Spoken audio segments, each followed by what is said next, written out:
Hi guys, it's Chris at Cork and Crown, back at my dining room table with some more cider to try. I'm going to try some more commercial cider and a non-commercial cider and compare the two. They're both vintage, so made from apples of the same year. The first one, we've had a sibling of this one recently. This is Henry Weston's Cloudy Vintage. We had the regular vintage before. This is also medium dry, as the last one was, but it wasn't.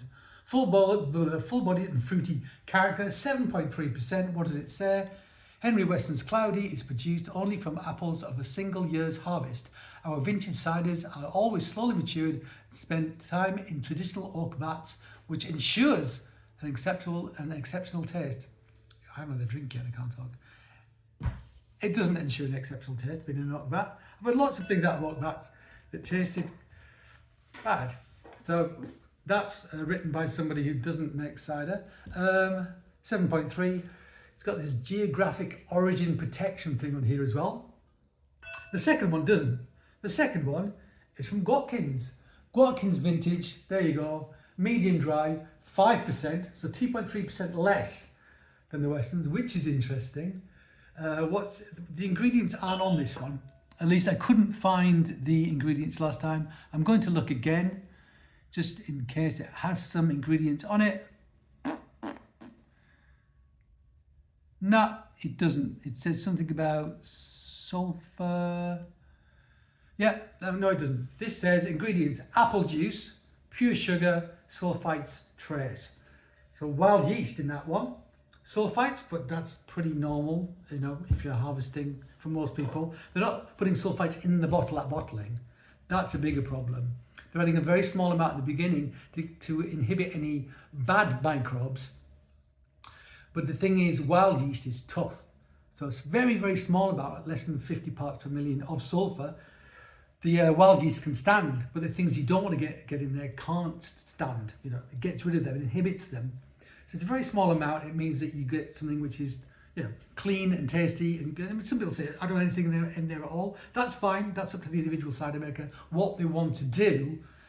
But lots of people have sulfites in very small amounts at the beginning. Lots of brilliant cider makers, most of the best cider makers, in fact. So I wouldn't worry about it. Pure sugar. So they're not using sucralose. They're using actual sugar. So they have the sugar. I assume it's pasteurized at bottling, so it doesn't re-ferment in bottle. This will be back sweetened with sucralose. I guarantee it. I also wonder how they do it all year round without making a concentrate. I assume it's made from concentrate. I'm not sure, but there you go. Right, so let's open the Westons first. So I sell this one, along with quite a few of the Gwatkin's ones. Dennis Gwatkin has a sweet tooth. So his ciders are pretty sweet, actually, but he gets acidity in there. Balancing acidity, which makes them brilliant for me. I love that sweet and sour thing. But anyway, let's look at this first. So yeah, this has got this geographic origin protection. That basically means you have to make it in Herefordshire from locally grown apples. I think they all have to be grown in Herefordshire. I think that's about it. I mean, it's not much of a, you know, that doesn't stop you from doing something on a mass scale. You know, it doesn't make it good. There's many more important things than that when it comes to cider making. Okay. Like if you look at the list of British cheeses which have protections, I mean, it's ridiculous. I mean, it's a very poor list, you know. Most of the best cheeses don't have it, in fact. There you go. I mean, it's cloudy. It says it on the bottle. So one would expect that, wouldn't one? Pale gold? Yeah, it looks like an American pale ale, like a very, very pale ale or something like that. Let's have a sniff. I think I can smell it already, but let's have a sniff. Smells, it doesn't smell as confectioned as the other vintage did, I think, on the nose. It has got a bit of more of an apple character to it, a freshness to it, a greenness to it. It smells a bit more real, if that makes any sense. Yeah, it smells of sweet apple. That's what it smells of. But it smells of doesn't smell of a fake sweetness to me, this one. It doesn't smell like icing. It doesn't make me think of icing sugar. It smells of like if you've just cut open a nice sweet eating apple. So like a jazz or a gala. Take your pick. Let's test it.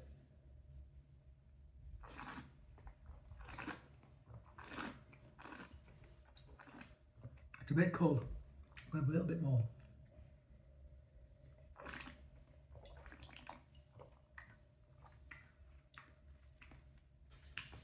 Okay. This is better than the other Weston's vintage that we had. Still has a sort of fake sweetness on the back, but I feel like I'm getting a little bit of tannin off this. I'm getting hints of malic acid off this. Yeah, this feels more authentic. I much prefer it already. This isn't bad actually. This isn't bad. I quite like it. I would actually drink this one. It's taken me by surprise a little because the last one I just wouldn't have drank through choice. And this one I would. It feels more real, feels more natural, it feels like more like there's real fruit in it. Doesn't feel like it's been messed about with as much as the other, which I mean, I'm sure it has to some degree, but I mean, they're not filtering it. There's got quite a bit of sediment in the bottom there. So one assumes that, you know, there is some particles of actual apple in this, which might be adding to that apple character.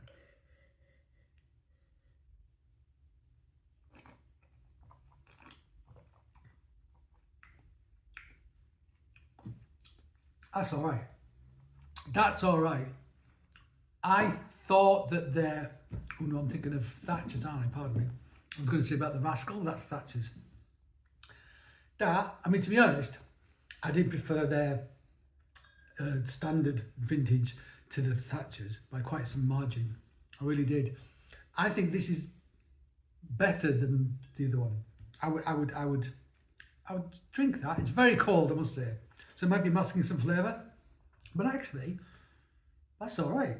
That's knocked me back a bit. That's quite good. It's all right, that one. So now let's look at this one. Look at the colour of that. I haven't got any colouring in it. That's just letting them sit and macerate and oxidise a bit. It means you can extract more juice when you do that. Yeah, good stuff. Good stuff. Vintage. It's a proper cider farm. I mean, it's a proper cider farm. If I asked somebody to draw a cider maker, they would probably draw Dennis Gwatkin. You know, beard, big floppy hat, all that. Very nice guy. When I've been there, he's been so lovely. He's been very lovely to me. They also do sheep farming, lamb, which is very traditional. Got all their own orchards there as well. It doesn't have the protection on it. They're right on the border with Wales. I wonder if they saw some apples that are very local, but some of them are just over the border. I also wonder if they haven't bothered to apply for it because they don't really care. You know, they don't really care. They make what they make. They sell it all. They're very happy. Doesn't need anything else on it other than the word Gwatkin. And if you like Gwatkin, which loads of people do, then you know that's it. So yeah, 5%. Let's open this up and give it a try. This might be sweeter than this, but this is from memory, so let's just taste it, Chris. Don't try and remember. So colour, I mean, it's not hazy, it is bright. But I mean, the colour's great. That amber is beautiful. That's your Tizer. That's your Tizer right there. Great colour. Love it. Love it. But I do appreciate the haziness. I do appreciate that haziness. So let's have a sniff. Much more delicate. Much more delicate. I mean, on the nose, there's a little bit of funk on that coming through now. And a cheesiness, just subtly though, not bad. I mean, that's got the merest suggestion of aromatics about it. It's I mean, very, very, very, very subtle sort of salted apple, really subtle.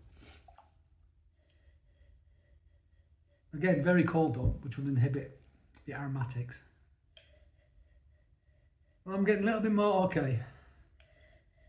Yeah, I'm starting to get a bit more sweated apple character on the nose, pinch of sort of leatheriness, maybe something like that.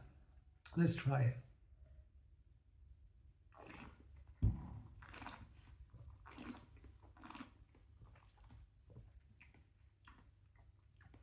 Okay. So it's 2 point. Okay. Tannin, yeah, check. Definitely on the soft tannin. So squeakiness on the teeth. Leatheriness on the back. I'm gonna say no, but there's other characters coming through. It does have acidity. It definitely does. There actually is a hint of leatheriness I'm picking up now. This is classed as a medium, I think. And this is medium dry, and this is medium dry.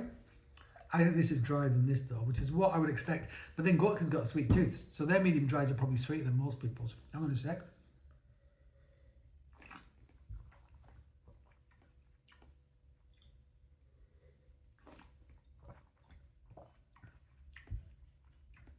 They're about the same actually. They're about the same. For me, this one's got a little bit more going on. But actually, you know what? There's not a great deal in it. There isn't. They're both too cold for sure. So I'm going to keep drinking these.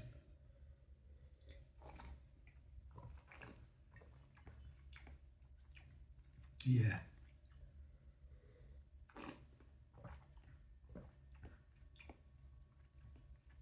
Not bad actually. Not bad at all. This has got 2.3% less alcohol. So it's not going to have as much body as this one does on the palate, for sure. But I'm going to say that's pretty close. That's pretty close. They're quite distinct, but they're both very good. I have a feeling when they warm up, this one, because of that tannic element, is going to come much more into its own. But actually, yeah, pretty level, and I did not expect that at all. Didn't expect it at all. But they are quite different. You know, if I went into a shop and they had Gwatkins and they had Westons, I'd still buy the Gwatkins. I would, because I know overall, generally speaking, like if you put this up against the normal vintage from these guys, this would kick its ass. I mean, that was just too sweet, too strong. This is a much more balanced vintage cider though. It really is. This has got my respect. It has. These two actually, both not bad at all. Not bad at all. And I'm going to have to drink them both before I go to bed. Ah, what a shame. Anyway, guys, there you go. 2 ciders, back to back, vintage from 2 different producers. One much bigger than the other, much bigger. And actually, yeah, we like them both. So that's nice. Thank you for joining me back at my dining room table. I hope you join me again. But until the next time, cheers.